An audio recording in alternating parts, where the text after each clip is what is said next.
یہ اچانک کیا ہو گیا تھا؟ اس کی ذات ایسے ذلتوں میں گھر جائے گی؟ اس نے گھبراتے ہوئے نظریں اٹھا کر عفیفہ کو دیکھا جو غضب کی مثال بنی کھڑی تھی۔ چاچو، آپ انایا سے پوچھ لیں، میں ایسی کسی نیت سے اس کمرے میں نہیں آیا تھا، مجھے تو معلوم بھی نہیں تھا کہ انایا گھر پر ہے۔ حسام نے فرقان صاحب کے ہاتھ تھامنے چاہے تھے جو پتھر بنے کھڑے تھے۔ انایا، تم بتاؤ چاچو کو کہ میں نے ایسا کچھ نہیں کیا۔ وہ انایا کی جانب مڑا جو خود خوف کے عالم میں گھری گم سم کھڑی تھی۔ اس کی خاموشی نے حسام کو اس وقت وہاں موجود ہر شخص کی نگاہ میں قصوروار ٹھہرا دیا تھا۔ ٹھیک ہے، اگر ایسا ہے تو فہیم چاچا، آپ ابھی کے ابھی قاضی کو بلائیں۔ میں نے اگر اس کی عزت پر داغ لگایا ہے تو آج ابھی اسی وقت میں اس داغ کو اپنی عزت بناؤں گا۔ تیش کے عالم میں وہ ملازم کو حکم صادر کر رہا تھا، کہیں بھی اس کے تیش کو دیکھتے لمحہ ضائع کے بغیر الٹے قدم قاضی کو لینے بھاگا تھا۔ اس قدم پر عفیفہ بیگم کے پیروں تلے سے زمین نکلی تھی۔ اب تک سب کچھ ان کی مرضی کے مطابق چل رہا تھا، لیکن یہ تو ان کے وہم و گمان میں بھی نہ تھا۔ ایسے کیسے تم اپنی غلطی پر پردہ ڈال سکتے ہو؟ فرقان، میں کہتی ہوں ابھی کے ابھی اسے اس گھر سے نکالیں۔ ایک زانی کو اب اس گھر میں رکھیں گے؟ آپ کی بھی بیٹی ہے کل کو۔ بس ایک لفظ اور نہیں۔ رشتوں کے تقدس کو اس طرح پامال نہ کریں آپ کہ کل کو خود سے بھی نظریں نہ ملا سکیں۔ اور اس گھر سے تو میں کہیں نہیں جاؤں گا، یہ میرے باپ کا گھر بھی ہے۔ میں جانتا ہوں یہ سب آپ کا کھیل ہے، میرے سامنے اپنے ڈرامے نہ کریں تو اچھا ہے۔ وہ سب فیض و غضب کی چلتی پھرتی مثال بنا تھا۔ فرقان صاحب کی تو جیسے اس وقت ساری حسیات ہی سن ہو گئی تھی۔ وہ کسی پتھر کی مانند اس ڈرامے میں کسی تماشائی کا سا کردار ادا کر رہے تھے، اور پھر کچھ ہی لمحوں کا کھیل تھا۔ حسام الوی نے انایا سے رات کے اس پہر نکاح کیا تھا، اور پھر سب کے سامنے وہ کھینچتے ہوئے اسے اپنے کمرے میں لے گیا تھا۔ میں تمہیں چھوڑوں گا نہیں چاہے لڑکی، تمہاری وجہ سے آج مجھے یہ دن دیکھنا پڑا، اس کا تمہیں برا خمیازہ بھگتنا پڑے گا۔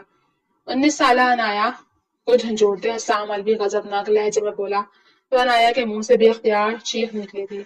وہ غریب گھرانے کی لڑکی کس طرح راتوں رات بدنامی کا داغ سجا کر اس کے نکاح میں بھی آ گئی تھی۔ وہ تو اپنی حالت پر ششدر سی تھی۔ بری تنہا روتے اس نے اپنے دونوں ہاتھوں سے اپنے چہرے کو ڈھانپا تھا۔ مجھے معاف کر دیں، میں بے قصور ہوں۔ اس کے منہ سے لرزتے ہوئے بے ربط لفظ ادا ہوئے۔ تو کیا میں قصوروار ہوں جو آج اپنے جان سے عزیز چاچو کے سامنے مجرم بن گیا؟ اس گھر کے ہر ملازم کے سامنے میری ذات کی کیا وقت رہ گئی؟ کیا میرا قصور تھا؟ وہ کسی لاوے کی طرح پھٹ رہا تھا۔ انایا زمین پر بیٹھ کے سانس سکڑی سمٹی بیٹھی زاروں کے دار رو رہی تھی۔ حسام بے حال ہوتا صوفے پر گرنے کے سے انداز میں بیٹھا، بالوں کو مٹھی میں جکڑے وہ اپنے آپ کو ٹھنڈا کرنے کی کوشش کر رہا تھا۔ تم یہاں کیوں رکی تھی انایا؟ کچھ لمحوں بعد اس سکوت بھرے کمرے کو اس کی پست آواز نے چیرا تھا۔ مجھے میم نے کہا تھا، میں تو کبھی نہیں رکی یہاں، میرے بابا کو علاج کی ضرورت ہے، انہوں نے تو مجھ سے مدد مانگی تھی کہ میں آج ماہین کو اکیلا نہ چھوڑوں۔ میں نے کچھ نہیں کیا، میں سچ کہہ رہی ہوں۔ رونے سے اس کی سسکیاں سی بن گئی تھی۔ کیا مطلب؟ حسام نے جھٹکے سے سر اٹھایا تھا اور انایا نے الف سے یہ تک ساری کہانی سنا دی تھی جو اس کی یہاں موجودگی کی وجہ تھی۔ ساری بات سننے کے بعد حسام کے ذہن نے سوچنا شروع کیا۔ اس رات کی شروعات سے سارے تانے بانے جوڑنے شروع کیے تو پورا پزل اس کے سامنے واضح ہو گیا۔ اچھا، اٹھو اپنا حلیہ ٹھیک کرو۔ اس کے لہجے سے کچھ لمحے پہلے والی غضبناک کی اب مخفوت تھی۔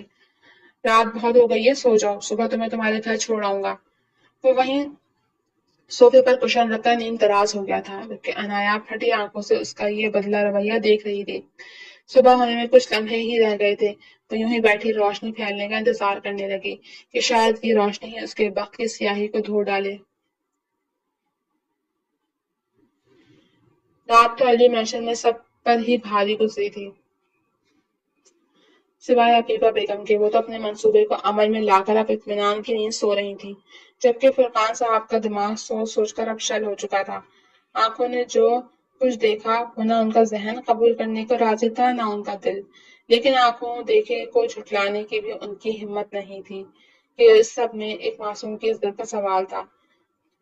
سوچ بچار کے بعد وہ راکنگ چیئر سے کھڑے ہوئے اور ایک نظر سکون سے سوئے ہوئے عفیفہ کو دیکھتے کمرے سے باہر نکل گئے۔ کہاں جا رہے ہو؟ وہ نیچے آئے تو لانچ میں حسام اور انایا باہر کی طرف جا رہے تھے۔ انایا کو اس کے گھر چھوڑنے جا رہا ہوں، حسام نے سپاٹ لہجے میں جواب دیا۔ کیوں؟ وہ اب تمہاری بیوی ہے، بھول گئے رات ہی تم نے خود اس سے نکاح کیا تھا؟ فرقان صاحب نے آنکھیں سپیٹتے جانچنے والی انداز میں واضح کیا، جی میں نے اس سے رات کی تاریکی میں نکاح ضرور کیا ہے، لیکن اس کی عزت کو تار تار نہیں کیا۔ یہ اب بھی ویسی ہی ہے جہاں سے جا رہی ہے، جیسی کل یہاں آئی تھی، صاف اور پاکیزہ۔ اس نے فرقان صاحب کی آنکھوں میں آنکھیں ڈالنے پر اعتماد انداز میں یہ بات کہی تھی۔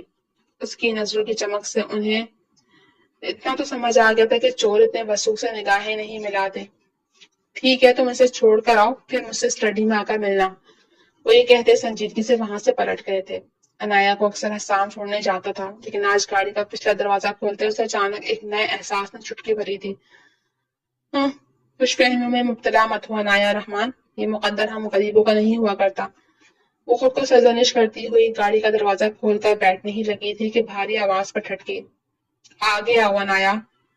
حسام کا لہجہ غیر معمولی تھا، اس کے لہجے کا یہ بھاری پن عنایہ نے آج ہی محسوس کیا تھا۔ جی وہ ہچکچاہٹ کا شکار ہوئی وہیں کھڑی رہی۔ اس کی ہچکچاہٹ کو محسوس کرتے حسام ڈرائیونگ سیٹ سے اتر کر اس تک آیا اور فرنٹ ڈور کھولتا اسے بیٹھنے کا اشارہ کیا۔ عنایہ جھجکتی ہوئی بیٹھ گئی۔ یہ پہلی بار تھا کہ اس کے ہمراہ اس کے پہلو میں بیٹھی تھی۔ حسام نے سامنے سڑک سے نظر ہٹا کر اس پر ڈالی جو سر جھکائے دونوں ہاتھوں کو گود میں رکھے اپنی انگلیاں پوری طرح مسل رہی تھی۔ حسام نے ایک دم گاڑی کو ایک طرف کرتے بریک لگائی۔ عنایہ نے چونک کر سر اٹھایا تو نظروں کا زبردست تصادم ہوا۔ عنایہ، میں جانتا ہوں کہ جو کچھ ہوا اس میں آپ کی کوئی غلطی نہیں، اور آپ یہ بھی جانتی ہیں کہ میں بھی اس سارے واقعے میں کہیں قصوروار نہیں ہوں۔ اس وقت جو حالات تھے میں اپنے آپ میں نہیں تھا، اس لیے میں اپنے رویے کی بدصورتی کے لیے آپ سے معذرت کرتا ہوں۔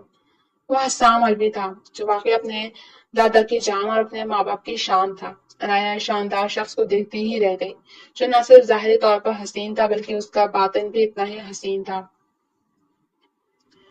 میں کل بہت گھبرا گئی تھی، اگر میں کل آپ کے حق میں بول دیتی تو شاید یہ سب نہ ہوتا۔ عنایہ کے دیکھنے پر حسام نے ایک انداز سے آئی برو اٹھائے کہ عنایہ کی نظریں خود بخود جھک گئی تھیں۔ جس کے نصیب میں جو لکھا ہے وہ تو ہر شخص کو ملنا ہے، شاید ہمارے نصیب میں ایسا ہی ہونا لکھا تھا، تو ایسا ہی صحیح۔ وہ رات سے اب تک قدرے ہلکا پھلکا ہو گیا تھا، شاید آگاہی کے لمحات اس قدر زوراور تھے کہ وہ اب ہر طرح کے حالات سے لڑنے کے لیے تیار ہو گیا تھا۔ اب میری بات غور سے سنیں عنایہ، میں یہ تو نہیں کہوں گا کہ میں آپ کے عشق میں مبتلا رہا ہوں، کیونکہ میں جھوٹ یا لگی لپٹی کا قائل ہرگز نہیں ہوں۔ ہاں، یہ حقیقت ہے کہ میں نے جب آپ کو دیکھا ہے میرے دل میں آپ کے لیے احترام و عقیدت کا تاثر گہرا ہوا ہے۔ آپ اگر یہ کہا جائے کہ میرے آئیڈیل میں آپ کا روح پورا اترتا ہے یا آپ کو دیکھ کر ہی میرا آئیڈیل بنا ہے تو یہ غلط نہ ہوگا۔ البتہ شادی کا میرا کوئی ارادہ نہیں تھا ابھی، لیکن اب اللہ نے آپ کو میرے نصیب میں ہی لکھا ہے تو میں اس رشتے کو پوری ایمانداری سے نبھاؤں گا، یہ میرا وعدہ ہے آپ سے۔ یہ صرف رات کی تاریکی میں جوڑا گیا ایک بندھن نہیں ہے، میں اسے روشنیوں میں آپ کے حق میں بہترین فیصلہ بناؤں گا۔ ابھی آپ اپنے گھر کسی کو کچھ نہیں کہیں گی، میں خود چاچو کے ساتھ آپ کا رشتہ لے کر آؤں گا اور پوری شان و عزت کے ساتھ آپ کو اپنے سنگ ایک نئی زندگی میں باندھ دوں گا۔ اپنے ذہن سے ہر فکر کو جھٹک دیں، سمجھی؟ وہ بھاری گمبھیر لہجے میں اسے جیسے فرش سے عرش پر لے گیا تھا اور وہ بے یقینی سے اسے ٹکٹکی باندھے دیکھ رہی تھی۔ اب اس طرح دیکھیں گی تو شاید آپ کو گھر چھوڑنے کا فیصلہ ملتوی کر دوں کہ اب جیسے بھی صحیح لیکن بیوی ہیں آپ میری، پورا حق رکھتا ہوں آپ پر۔ اس کے مسمرائز انداز پر وہ اس کے جانب جھکتے گمبھیر لہجے میں گویا ہوا تو وہ نظر جھکاتے بالوں کو کان کے پیچھے کرتی حیا کا پیکر بنی تھی۔ اس کا چہرہ حیا کی لالی سے گلنار ہوتا اس وقت حسام کو حیران کر گیا تھا کہ یہ روپ تو اس کے لیے عورت کا بالکل نیا تھا۔ میں اندر آ جاؤں چاچو؟ اس نے اسٹڈی کا دروازہ کھٹکھٹا کر اجازت طلب کی تھی۔ ہاں حسام آ جاؤ۔ فرقان صاحب اس کے ہی منتظر تھے، فوراً اسے اجازت دی۔ بیٹھو۔ وہ اندر داخل ہوتا ان کے سامنے کھڑا ہوا۔ حسام بیٹا، مجھے غلط مت سمجھنا، لیکن کل رات جو کچھ ہوا مجھے اس کی وضاحت چاہیے۔ یہ ایسا واقعہ نہیں تھا کہ اس کو اتنا آسانی سے چھوڑا جائے، لیکن میں ان لوگوں میں سے نہیں ہوں جو آنکھ کو دیکھے پر اپنی عقل کو سلا کر فیصلہ کر دیں۔ میں جانتا ہوں تم خون ہو میرا۔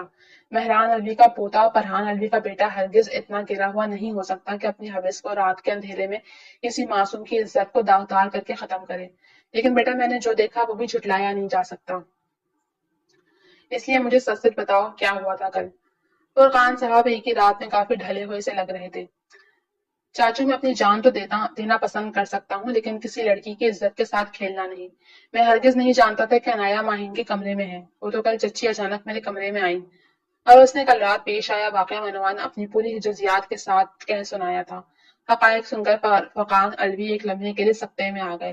انہیں عفیفہ کی طبیعت کا اندازہ شادی کے بعد ہو تو گیا تھا لیکن وہ اس قدر گر سکتی ہیں اس کا اندازہ انہیں آج ہوا تھا۔ اور آپ عنایا سے بھی دل خراب نہ کریں چاچو، وہ بھی میری طرح مظلوم ہی ہے، اسے بھی چچی نے فریم کیا ہے۔ حسام نے اپنے ساتھ ساتھ عنایا کی امیج کو بھی صاف کیا تھا، آخر وہ اس کی عزت تھی۔ اب مجھے فخر ہے تم پر حسام، تم نے نہ صرف الوی خاندان کے نام کی لاج رکھی بلکہ میری تربیت پر بھی سوال نہیں اٹھنے دیا۔ تم نے اچھا کیا کہ عنایا کو اس کے گھر والوں کو اس واقعے سے بے خبر رہنے کا کہا۔ ہم آج ہی عنایا کا رشتہ لے کر جائیں گے اور پوری شان کے ساتھ دھوم دھام سے میں اپنے بیٹے کی شادی کروں گا، لیکن اس سے پہلے مجھے اپنے جسم کا ناسور کاٹنا ہے جو اب میرے دوسرے اعضاؤں کو بھی گلانے سڑانے کی کوشش کر رہا ہے۔ ان کی بات کا مفہوم حسام کو بالکل سمجھ نہیں آیا تھا لیکن اس نے کوئی سوال کر کے اس وقت فرقان الوی کو پریشان نہیں کرنا چاہا تھا۔ آج الوی مینشن پر روشنیوں اور خوشیوں کا سیلاب امٹ آیا تھا۔ پورے مینشن میں جیسے چراغاں ہوا تھا۔ پورے مینشن کو دلہن کی طرح سجایا گیا تھا اور کیوں نہ سجایا جاتا، آخر الوی خاندان کے اکلوتے پوتی کی شادی تھی، دھوم دھام تو قابل دید ہونی ہی تھی۔ شہزادوں سے شان لیے حسام الوی سیاہ شیروانی میں سج رہا تھا جبکہ گہرے مہرون نفیس سے جوڑے میں عنایا بھی شہزادیوں کو مات دے رہی تھی۔ رحمان صاحب اور عافیہ بیگم کے چہرے بھی آج بے فکر خوش و خرم تھے۔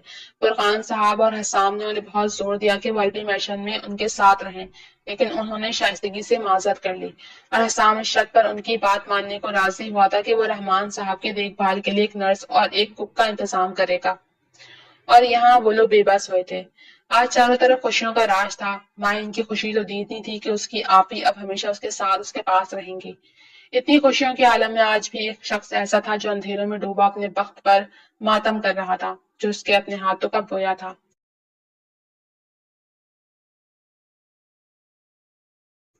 حسام سے بات کرنے کے بعد فرقان صاحب اپنے کمرے میں داخل ہوئے جہاں عفیفہ بھی اپنی نیند سے بیدار ہوئی تھی۔